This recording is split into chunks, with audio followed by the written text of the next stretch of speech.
बेटा हुण आपां 7वीं क्लास का अध्याय 13 की अभ्यास 13.1 का 5वां सवाल करन जा रहे हैं।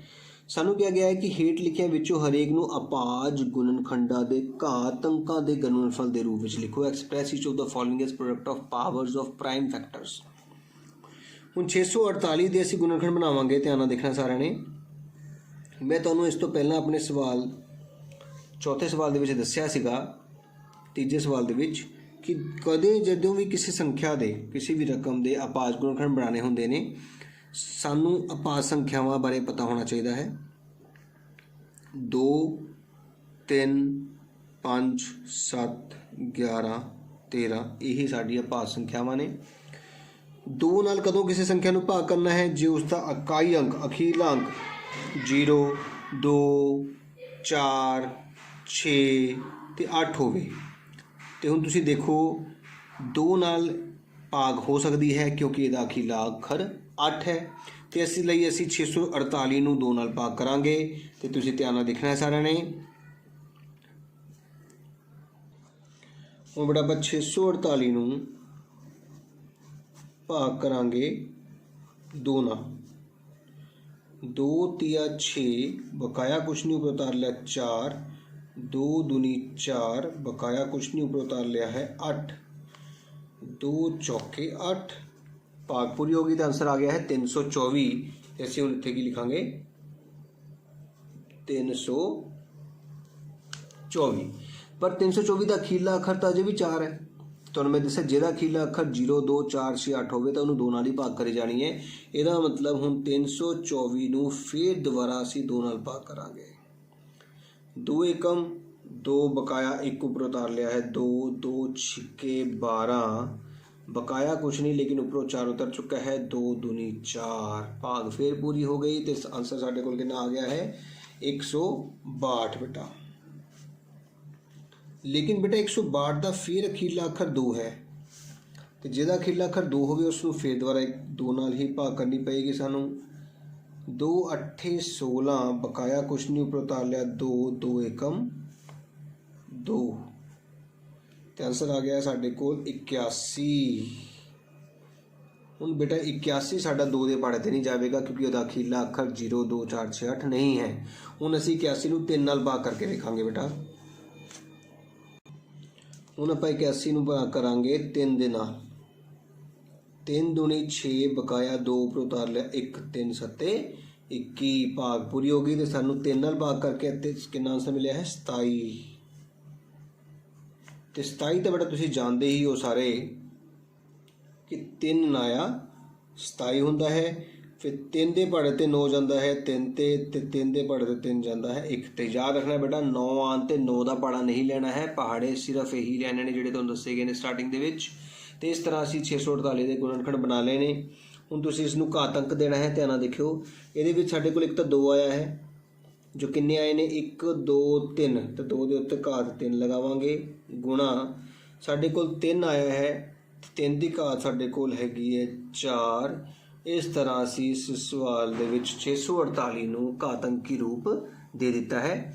हुण अगला सवाल साडे कोल तुहानूं दिख रहा साफ ही 405 है। असीं 405 दे भी हुण गुणनखंड बनाउण दी कोशिश करांगे। जिवें कि तुहानूं दस्सिया सीगा कि बेटा जिहदा अखीरला अखर 5 होवे उसनूं सिर्फ और सिर्फ 5 नाल भाग करिया करो। तो असीं इसनूं 5 नाल भाग करन लगे हाँ। 405 नूं ध्यान नाल देखियो। हुण 5 नाल किता 8 5 40 बेटा जी। तो बकाया कुछ नहीं बचया, ऊपर उतार लिया है 5, 5 एकम 5 भाग बेटा पूरी हो गई है। तो आंसर आ गया है 81। तो हुण 81 का अखीरला अखर 5 नहीं है, इस करके 81 5 के पहाड़े ते नहीं जाएगा। लेकिन तुहानूं याद होवेगा असीं हुणे ही पिछले सवाल दे विच 81 नूं 3 के पहाड़े ते कीता सीगा। 81 नूं जे 3 नाल भाग करिए बेटा तो 3 दूनी 6 बकाया 2 ऊपर उतार लिया 1, 3 सत्ते 21। तो साडा आंसर आ गया है 27। तो तुहानूं पता ही होएगा कि 3 नाया 27 हुंदा है। तो 9 जाता है 3 के पहाड़े ते 3 तिया 9 तो 3 एकम 3। इस तरह साडे गुणनखंड पूरे हो गए ने बेटा। तो हुण असीं इसनूं घात अंकी रूप देवांगे। हुण देखो बेटा साडे कोल 5 आया है पर वो सिर्फ इक्को ही है, तो उसकी घात 1 लिखी जाएगी। तो 3 1 2 3 4 ने, इसका मतलब 3 की घात कितनी होगी 4। इस तरह बेटा साडा इस सवाल का भी आंसर आ गया है। हुण आपां इसका अगला भाग करन जा रहे हैं, ध्यान नाल देखियो सारे। हुण अगला भाग बेटा देखो सारे 540 दे असीं गुणनफल बनावांगे। तो जिवें कि तुहानूं दस्सिया गया है कि कोई भी अखर का किसी भी नंबर का अखीला अखर 0 होवे, 2 होवे, 4, 6, 8 होवे तो 2 नाल भाग करनी होंदी है। तो इसका अखीला अखर 0 है, इस करके इसनूं असीं 2 नाल भाग करन जा रहे हैं 540 नूं। देखो बेटा 540 नूं असीं 2 नाल भाग करांगे। 2 दूनी 4 बकाया 1 उपर उतार लिया 4, 2 सत्ते 14 बकाया कुछ नहीं, 0 उपर का 0 लग जाता है। तो साडे कोल आंसर आ गया 270। हजे भी ये खीच 0 है, इस करके 2 नाल ही भाग की जाएगी। तो 270 नूं हुण असीं फिर 2 नाल भाग करन जा रहे हैं। 2 एकम 2 बकाया कुछ नहीं, उपर उतार लिया 7, 2 तिया 6 बकाया 1 उपर उतार लिया है 0, 2 पंजे 10। साडा आंसर आ गया है 135। लेकिन हुण इहदा अखीला अखर ना 0 है, ना 2 है, ना 4, ना 6, ना 8। इहदा अखीला अखर 5 है। तो तुहानूं दस्सिया सीगा कि जिहदा भी अखीला अखर 5 होवे उसनूं 5 नाल ही भाग करनी होंदी है। 5 दूनी 10। हुण जे भाग 5 नाल कर रहे हो तो इत्थे 5 लिखना है बेटा, इस गल का ध्यान रखना है। बकाया 3 उपर उतार लिया है 5, 5 7 35। इहदा मतलब भाग पूरी हो गई है। तो साडे कोल आंसर आ गया है 27। तो 27 तो बेटा तुहानूं सारिआं नूं पता ही है कि किस ते पहाड़े ते जांदा है। 27 जांदा है 3 दे पहाड़े ते। 3 नाया 27, 3 तिया 27, 3 एकम 3। इस तरह बेटा असीं गुणनखंड बना लेने सारे। हुण तुसीं देखो ध्यान नाल, साडे कोल सबसे पहला 2 आया है, जो 2 बारी आए ने, इस करके घात 2 लगेगी। फिर 5 की घात 1 लगेगी क्योंकि इक्को ही बारी आया है। तो 3 की घात 3 लगेगी क्योंकि 3 बारी आए ने। ये साडा इस सवाल का आंसर हो गया। इस तरह असीं अपने 540 के घात अंकी रूप में लिख लिया है। हुण असीं अगला सवाल देखो 3600 देख रहे हो तुसीं। हुण असीं 3600 के गुणनखंड बनावांगे बेटा सारे। तो 3600 का अखीला अखर 0 है, इस करके 2 नाल भाग होवेगी। तो असीं हुण 3600 नूं 2 नाल भाग करन जा रहे हैं। ध्यान नाल देखोगे सारे। 2 एकम 2 बकाया 1 उपर उतार लिया 6, 2 अठे 16 बकाया खत्म। 0 2 बच गए तो 2 0 उपर लग जाएंगे। मतलब साडा आंसर आ गया है 1800। जिहदा अखीला अखर फिर जिहड़ा है 0 है, इस करके असीं 1800 नूं 2 नाल भाग करांगे। ये तो सीधा ही हो जाएगा बेटा 2 नाया 18, 2 0 नाल लग गईयां। हजे भी अखीला अखर 0 ही है, इस करके 2 नाल भाग करांगे। 90 का अद्धा 45, 450 आ गया है। फिर असीं 2 नाल भाग करांगे 450 नूं, इस करके देख लैंदे आं, नहीं पता लगता तो 2 दूनी 4 बकाया कुछ नहीं बेटा उपर उतार लिया 5, 2 दूनी 4 बकाया 1 उपर उतार लिया है 0, 2 पंजे 10। कितना आंसर आ गया 225। हुण 225 का अखीला अखर 5 आ चुका है, इस करके इसनूं असीं 5 नाल भाग करांगे। तुहानूं मैं दस्सिया सीगा कि जिहदा अखीला अखर 5 होवे उसनूं 5 नाल ही भाग करिया करो। 5 चौका 20 बकाया 2 उपर उतार लिया 5, 5 पंजा 25। तो आंसर आ गया तुहाडा 45। 45 का अखीला अखर 5 है, इस करके 5 नाल ही भाग करांगे। तो तुहानूं पता ही है 45 जिहड़ा 5 दे पहाड़े ते कदों आंदा है। 5 नाया 45 ते 9 3 दे पहाड़े ते 3 तिया 9, 3 एकम 3। तो हुण तुसीं देख सकते हो असीं गुणनखंड पूरे तैयार कर लए ने। हुण साडे कोल आंसर दे विच 2 आया है, जिसकी घात 1 2 3 4 होवेगी। फिर 5 की घात 2 होवेगी क्योंकि 2 बारी आए ने। तो 3 की घात भी 2 होवेगी। इस तरह साडा इस सवाल का भी आंसर आ चुका है। असीं सारिआं नूं घात अंकी रूप दे चुके हाँ। हुण असीं 6वां सवाल करन जा रहे हैं, ध्यान नाल देखियो। हुण इस सवाल 'च किया जा रहा है कि सिंपलीफाई सरल करना बेटा। ध्यान नाल देखो, 2 कल्ला है तो 10 के उपर 3 घात का मतलब 10 गुणा 10 गुणा 10। हुण सारिआं नूं पता है बेटा 2 ने 10 गुणा 10 गुणा 10 गुणा करना होवे तो 2 तो बाद 1 2 3 जीरो लग जांदियां ने। तो 2000 तुहाडा इस सवाल का आंसर होएगा। अगला देखो बेटा, 7 की घात 2 का मतलब होंदा है 7 गुणा 7। तो 2 की घात 2 का मतलब होंदा है 2 गुणा 2।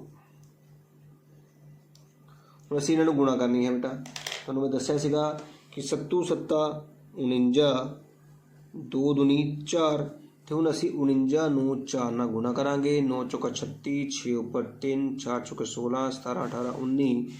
तो 196 साडा इस सवाल का आंसर आ गया बेटा।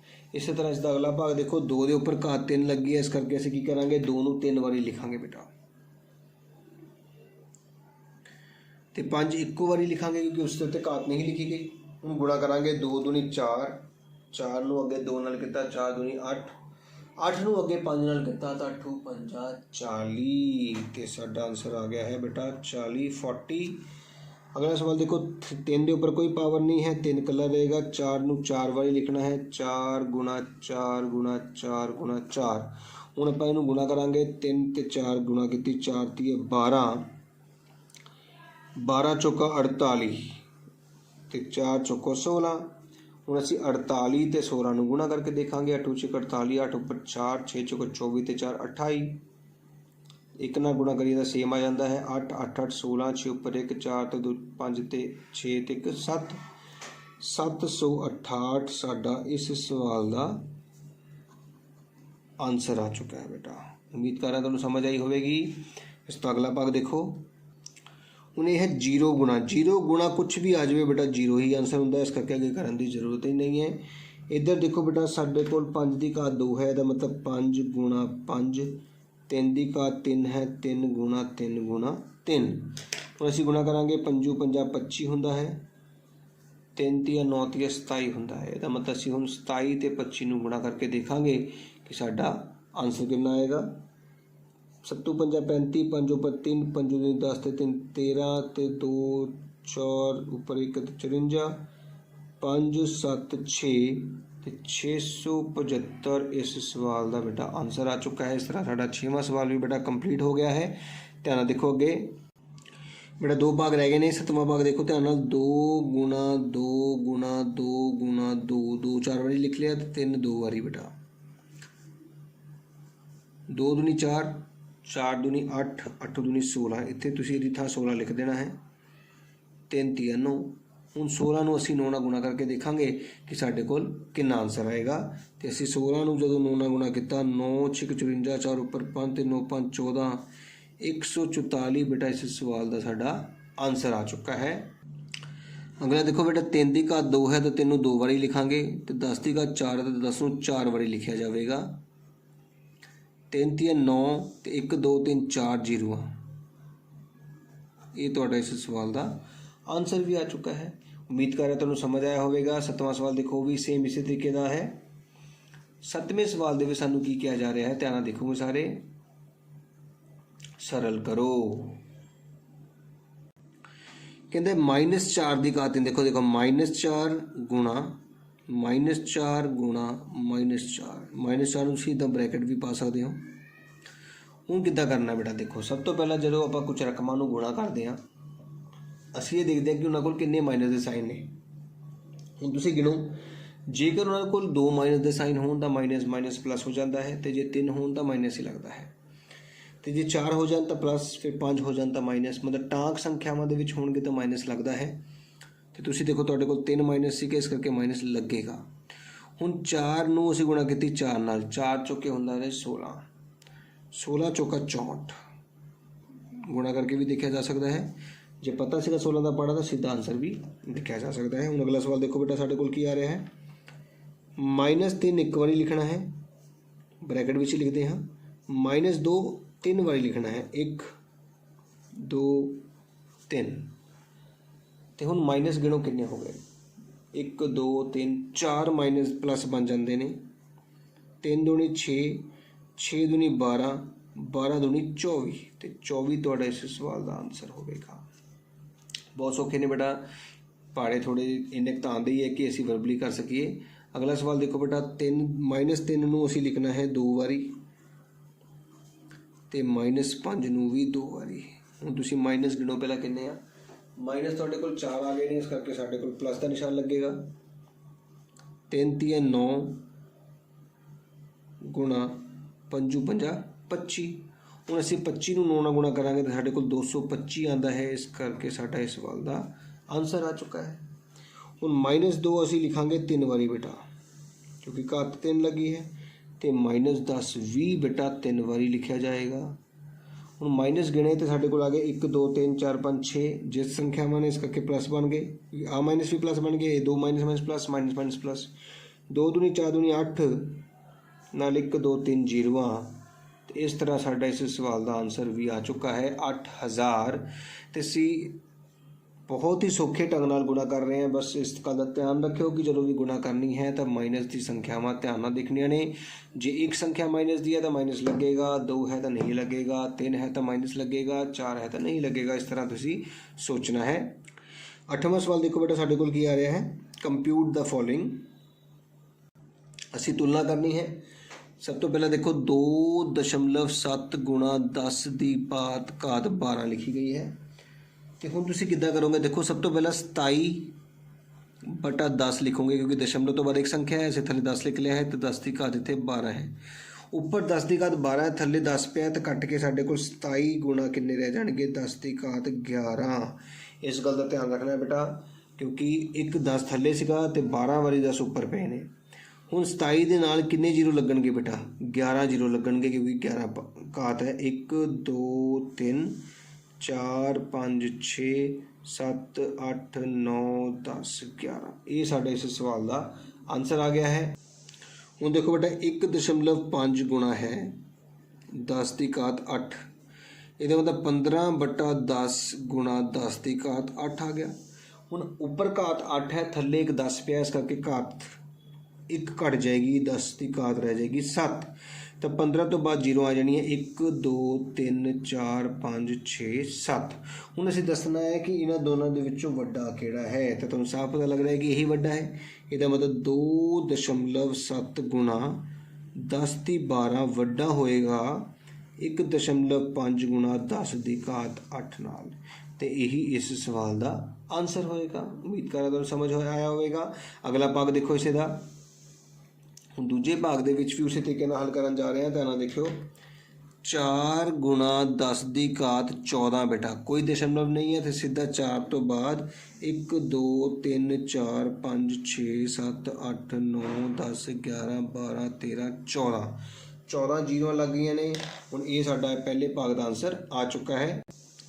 ਹੁਣ ਇੱਧਰ 3 ਗੁਣਾ 10 ਦੀ ਘਾਤ 17 ਹੈ ਬੇਟਾ, ਤਾਂ 3 ਤੋਂ ਬਾਅਦ 1 2 3 4 5 6 7 8 9 10 11 12 13 14 15 16 17 ਜ਼ੀਰੋਆਂ ਲੱਗ ਗਈਆਂ ਬੇਟਾ। ਦੇਖੋ ਇੱਥੇ ਜ਼ੀਰੋ ਸੀਗੀਆਂ 14, ਇੱਥੇ 17, ਤਾਂ ਸਾਫ਼ ਪਤਾ ਲੱਗ ਰਿਹਾ ਕਿ ਇਹ ਵੱਡਾ ਹੋਵੇਗਾ। ਇਹਦਾ ਮਤਲਬ 4 ਗੁਣਾ 10 ਦੀ ਘਾਤ 14 ਤੋਂ 3 ਗੁਣਾ 10 ਦੀ ਘਾਤ 17 ਵੱਡਾ ਹੋਵੇਗਾ। ਇਸ ਤਰ੍ਹਾਂ ਅਸੀਂ ਇਸ ਸਵਾਲ ਨੂੰ ਵੀ ਕੰਪਲੀਟ ਕਰ ਲਿਆ ਹੈ। ਹੁਣ ਸਾਡੀ ਅਭਿਆਸ 13.1 ਬੇਟਾ ਕੰਪਲੀਟ ਹੋ ਗਈ ਹੈ। ਉਮੀਦ ਕਰਦਾ ਤੁਹਾਨੂੰ ਸਮਝ ਆਇਆ ਹੋਵੇਗਾ। ਜੇਕਰ ਮੇਰੀ ਵੀਡੀਓ ਵਧੀਆ ਲੱਗੀ ਹੋਵੇ ਤਾਂ ਜ਼ਰੂਰ ਉਸਨੂੰ ਲਾਈਕ ਕਰਿਓ, ਜ਼ਰੂਰ ਕਮੈਂਟ ਕਰਿਓ ਬੇਟਾ, ਅਤੇ ਮੇਰੇ ਚੈਨਲ ਨੂੰ ਸਬਸਕ੍ਰਾਈਬ ਕਰਨਾ ਨਾ ਭੁੱਲਿਓ ਤਾਂ ਜੋ ਅਗਲੀ ਅਭਿਆਸ ਦੀ ਵੀਡੀਓ ਤੁਹਾਡੇ ਫੋਨ 'ਤੇ ਸਭ ਤੋਂ ਪਹਿਲਾਂ ਸ਼ੋ ਹੋ ਸਕੇ।